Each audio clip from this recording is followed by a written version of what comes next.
Hello. Today we'll be working on our adiabatic flame temperature simulation, this time starting in Python. As per usual, we're going to start this coding session by, as always, importing numpy as np. I do it so often, the code knows what I want to write. Then we're going to, from scipy integrate, or scipy optimize, we're going to include the root function because that will be necessary to solve for the temperature at which our flame will reach steady state. So from scipy.optimize, we want to import root. Finally, not finally, but because we're going to have to do some later, but we're also going to need to import sys because we're going to need to bring in the chemi tool that Carlos has written for us, which is going to be very useful for calculating enthalpy in this video, and then the following video actually running the simulation and solving for the final temperature. Because this video is specifically, we're going to be looking at calculating the enthalpy of the, I guess it would be, what, 7? Because there's 3 parts to the fuel, 2 parts to the gas, and 2 outputs of the combustion reaction, so 7 in total. Those 7 substances all have different enthalpies, all at different temperatures. So we need to have a way to calculate the enthalpy of a specific gas at a specific temperature and be able to vary that so that way we can solve for the temperature at which we've reached steady state. So to do that, we're going to need to have the chem tools along with us. So to import those, first we're going to import sys. That's going to allow us to to set the directory to look for the chem tools once we import them. And to do that, we're going to need to use !get, and then we're going to want to do a clone because we're obviously not stealing the package. And I just pasted the link right in there, which is depth1, which means the most recent update of the GitHub ChemTools link. From there, we're going to need to use sys.path.insert, and what this does is it will look at the order in which it checks the directory for different registries and tools for Python, and it says, well, first we're going to insert 1 because it's the index we want it to put in first place, the first place it checks, and we want it to do /content, which is the folder that the Google Collaboratory looks at for anything that you've downloaded, and we want to look at CHE tools right there. It shows up, and that's all got to be in quotes because it is a path length. And then now that the system's imported that, we're going to actually import the tool itself. Import che.tools as che. And hopefully this should all run well and dandy. Cloning ChemTools. No module named che. Import che tools as che. Import. Let's pull up the package real quick. che tools. Oh, it's tools.che, not che.tools. That makes more sense. Okay, so I got that backwards, but that's not a problem. Tools.che. Yep, it already exists, and this is just because we already added it to the system path, so it says, oh, we're not going to add it twice, so that means it's worked. So we now have ChemTools in, and if we do, we can check by, you can do, we're going to set p, as we always do for the properties, is equal to che dot, and then we can pull things up here, and you can see that we have a couple things right here. The one we're looking for specifically is props, because this will give us the properties of all the substances we put in. And then because we're going to be pulling all 7 of our substances, we're going to need to have an array full of 7 things. So first we're going to start with the fuel, which is methane. Next is going to be not propane, ethane. Ethane, it's ethane, but with an extra E. Then we're going to have propane, which in this pack of tools is called N-propane. To enter a new tab just so we can get some room. So those are our 3 fuels. Then we're going to have the 2 parts of the air component, which is oxygen, and also we're going to need nitrogen, because for the sake of this, making this simulation simpler, we're going to just assume that the air is 100% nitrogen and oxygen. We're going to ignore argon and the other things. So we can just ignore those. And then finally, the 2 outputs of the combustion reaction are carbon dioxide, which is one word, and finally water, which is just the word water. So with that, we should have no carbon. No, I want carbon dioxide. There we go.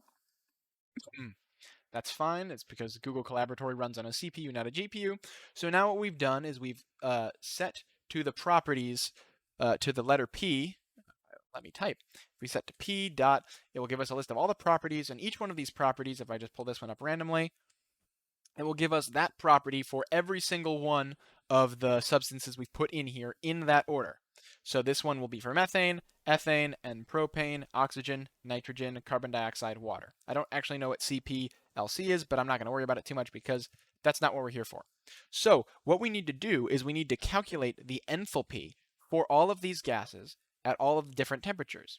So how are we going to go about doing that? Well, if we look in the documentation for chem tools, the thing we want to figure out first, because enthalpy is already included. We already have the enthalpy of, not the enthalpy. We already have the heat of formation, that's what I'm looking for. The amount of energy that actually it takes to form the bonds at standard state. We have those included in chem tools already. I believe the word for that is C.HF? HFIG, yeah. Heat of formation for an ideal gas.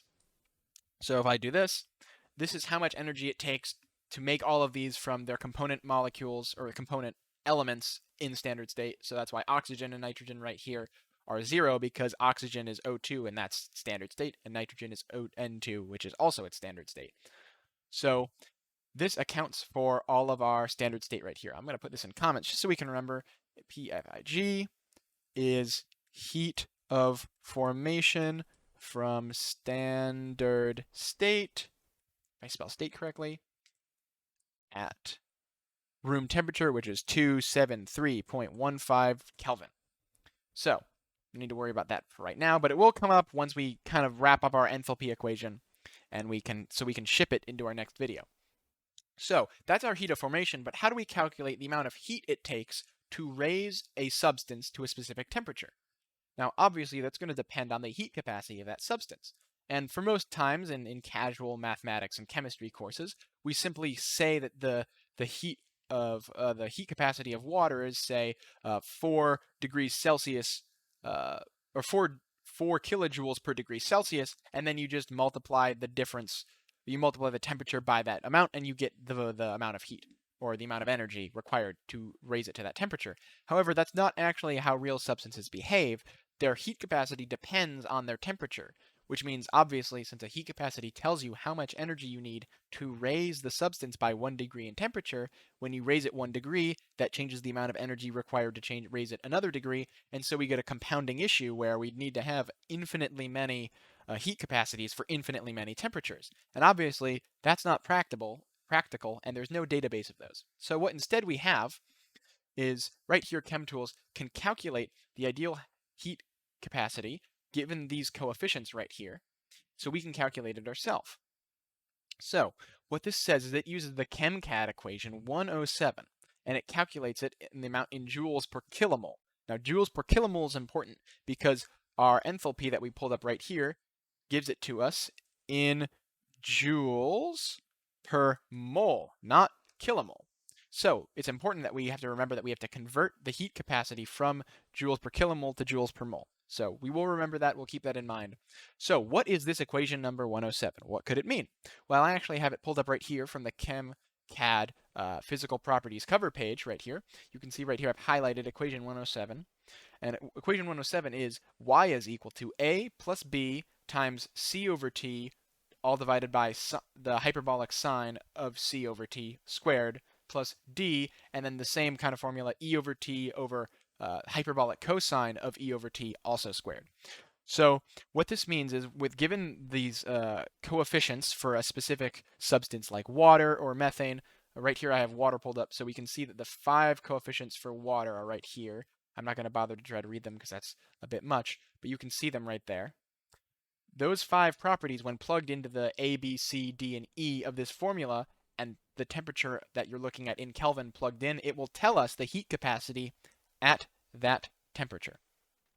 So what this means is, if we can figure out the heat capacity at any given temperature with this, if we integrate it if we integrate that from a range, say steady state or standard state 273.15 Kelvin to a certain temperature T, if we integrate this function over that over those bounds, it will tell us the amount of heat accrued to get between those two temperatures. Or the amount of heat and energy, I guess. Energy is the right term. The amount of heat energy required to take us from standard state 273.15 Kelvin to that temperature. Now, we could bring to Python, bring a SciPy integrate function and import the bounds that way as the temperature we're setting from 273.15, but that's a bit messy and requires a couple other functions, and it's just not the cool way to go about it.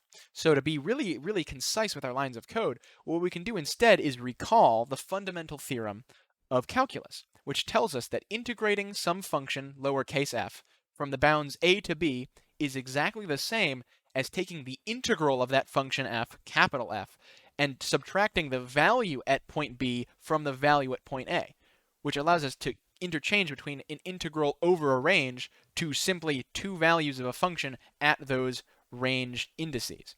So we can actually take this equation 107 and integrate it, take the indefinite integral, and then just plug in the temperature that we're looking for, T, and our base temperature, which is 298.15 Kelvin, and subtracting them, get the amount of heat between those two, the amount of heat that it takes to go between those two temperatures. So I actually have Wolfram Alpha pulled up right here. And because of the way integration works, we know the rules of integration, we can separate things by addition and subtraction into their own integrals. So we're going to do this a as a term in the integral, we're going to do b times the hyperbolic sine part, the squared, and the d times the hyperbolic cosine squared stuff, all in three separate integrals. Now, the integral of a in terms of temperature from any range is just going to be a times temperature. So we can do that one right away. We can start by saying we're going to actually have to define a function first. So we're going to define a function. We're going to call it Cp for heat capacity of some substance at temperature T is going to be equal to, and we're going to say return right away because we don't need to worry about this, but we're going to give us a lot of space. I misspelled return. Return. So return, what are we going to return? Well, the first thing we're going to do, we're going to break it into three parts, and again, I hate how it breaks it up every time. It looks very silly. I really wish I could make it not do that, but it is what it is. Okay, so the first thing we're going to return is the a integral, the b hyperbolic sine integral, and the d hyperbolic cosine integral. So obviously the integral of a with respect to t is just going to be at. So how do we actually call these coefficients right here? Well, that's pretty easy. We look at the ideal heat capacity, and then a, b, c, d is how they're named. So the first thing we're going to do is we're simply going to do P dot, because this references the properties of all of the things we need. Then we look at heat capacity, Cp, I believe, right? Cp, Le, capacity, I think it's coefficients, so it's Cp, this isn't right. There we go, here we go, Ig. I was like, why is it starting me here? This is not correct. Cpig would just be the heat capacity at any temperature. This is the function itself to calculate it for us at a temperature. That's like the summarized ideal gas heat capacity. But again, we're calculating the more specific and realistic to get the energy back out, which is why we're going through all this trouble. So instead of doing the actual function, I can do Cp ideal gas, and here we go. We see we have all of the functions now. We know there are only 5, A, B, C, D, and E. F and G are just spare because of the way that, you know, it just has placeholders that are 0. So we can actually go through and pull function the coefficient A and multiply it by T, which again, we're importing. So now all we're going to need to do is plus. Actually, we'll just go to the next line and say plus. Now the next thing we're going to integrate is this B term. So we're going to type that into Wolfram Alpha, which I have open right here. So it's going to be B times, and then parentheses, that squared. So we're going to want to, what do we want to do, Wolfram? We want to integrate, and it's going to be B times, and then parentheses, we're going to need to do, it was C over T. So we're going to do another parentheses in here, C over T, divided by sine H, which is hyperbolic sine, of C over T as well, C over T, and that closes this hyperbolic sine. We close the entire fraction right there, and then we want to put that to the second power, pardon me, and now we want to identify, because we're using B, C, and T, we have to specify over which variable we're integrating, so we're going to also add our dt right there, and hopefully this should integrate it for us, nice and snappy. So the integral of this indefinite, the indefinite integral, to make sure to be specific, is b times c times the hyperbolic cotangent of c over t. Now, the hyperbolic cotangent, if you remember tangent and cotangent is simply 1 over tangent. So we're going to write that in Python now. It's going to be b, not b, I'll just copy this just to make it easier. The b coefficient times the c coefficient times, and I don't know if NumPy has hyperbolic cotangent, but I do know for a fact they have the hyperbolic tangent. So we were going to use that. I don't know I have that pulled up. I want this one. So it's going to be divided by the hyperbolic tangent of c over t. So that's what we'll do instead of using cotangent. Divide by np dot tan h right there. Hyperbolic cotangent of c divided by, not regular c, I have to make sure I type c divided by t. That right there. So I believe that is our entire second term. Yep, b times c times the 1 over the hyperbolic tangent of c over t. There we go. So we're going to do the same thing, but instead of b, c, and sine, as evidenced right here, we're going to be d, e, and cosine. So this is d, this becomes e, this becomes e, and this becomes cos instead of sin. And it's still integrating dt. We're going to integrate this one as well. And we find that it is equal to negative d times, I guess it turned our e into lowercase letter e, but that doesn't matter because it's still e. And that's going to be tan of h instead of cotangent of h. So it's going to be kind of the same thing, except it's going to be negative instead of positive. So what we're going to do is we're just going to copy this. We're going to go down here. We're going to say minus, paste it. Now we're going to remember it is going to be d times e divided by, multiplied by tan h, because again, remember, this is not cotangent anymore. This is tangent. So we have negative d times e and the hyperbolic tangent of e over t. Hyperbolic tangent of e over t. So now this is the integral of that function we wrote earlier. 3 parts right here. I'll put some spaces over here to make them all line up. This is the a term right there. This is the b term right here. And this is the c term right here. Again, b, c, c, d, e, e, divided by hyperbolic tangent times hyperbolic tangent. That all looks good. Now remember, this gives it to us in joule. The heat of formation, which we're going to need later, is in joules per mole. And as we recall, this gives it to us in joules per kilomole. So in order to convert that, how do we get moles out of kilomoles? Well, we simply divide it by 1,000. So all we do is we take our kilomoles, divide it by 1,000, and that will give us, yes, because there's 1 kilomole is 1,000 moles, and since it's per kilomole on the bottom, in order to balance those units, since it's kilomoles on the bottom of the fraction, I'm just checking this in my head, but it's easy to do with my eyes closed.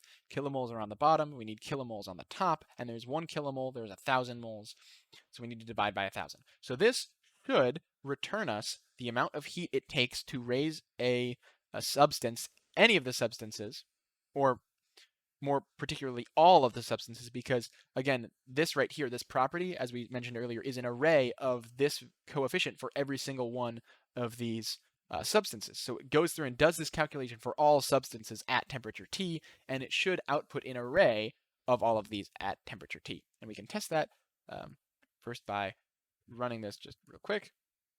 And then if I say, give me the CP at temperature 298.15, it spits out an array of all of the heat capacities at these temperatures. So since we're looking at 298.5, I think that maybe is the average temperature. We'll look at water. We'll see if it matches. I'm not entirely sure. Heat of formation, heat of boiling point, heat of vaporization. I know it's somewhere around here. Like it has a standard heat capacity 75,291.09. I don't see it in here, but it's fine because I'm very certain this is correct.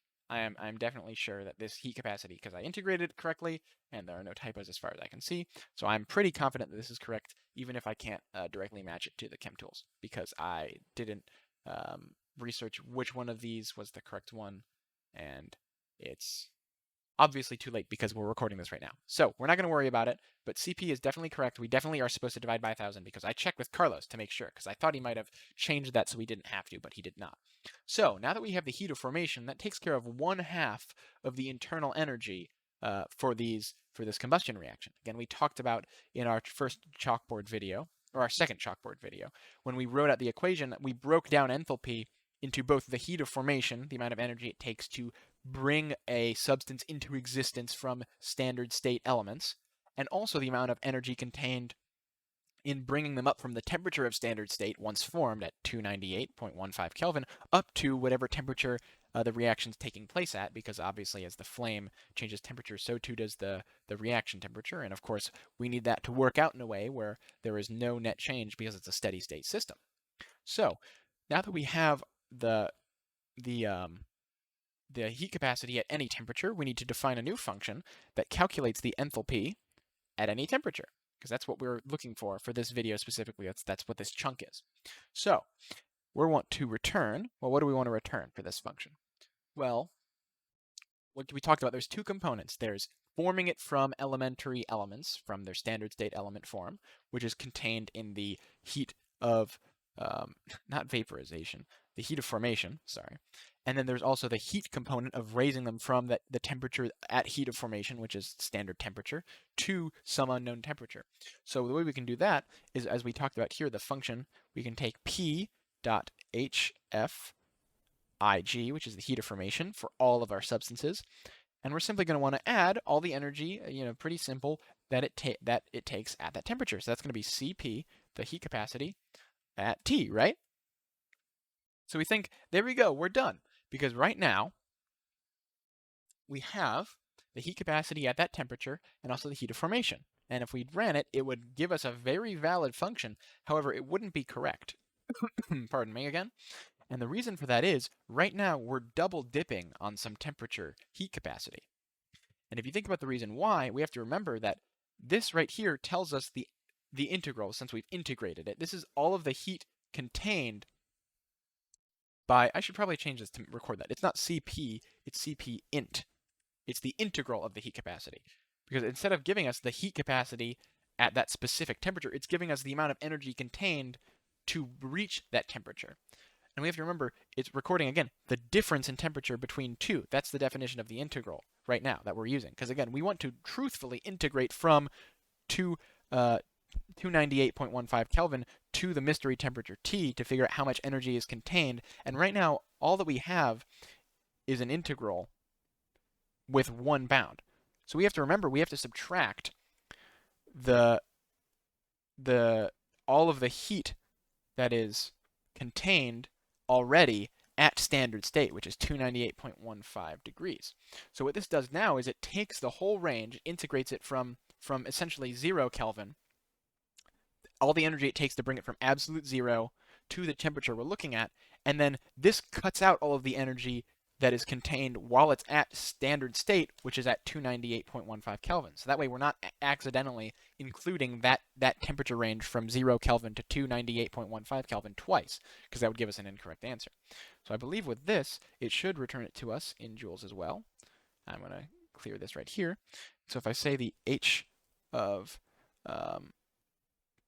that's not what I wanted to copy paste, 298.15 Kelvin, what this should give us is just the heat of formation, because what we're saying right now is if we take the heat of formation energy and add in all of the energy to bring it to a certain temperature, and then we subtract the amount of energy it takes to get us to 298, obviously if we use the temperature that we're looking at as 298, these two will cancel out.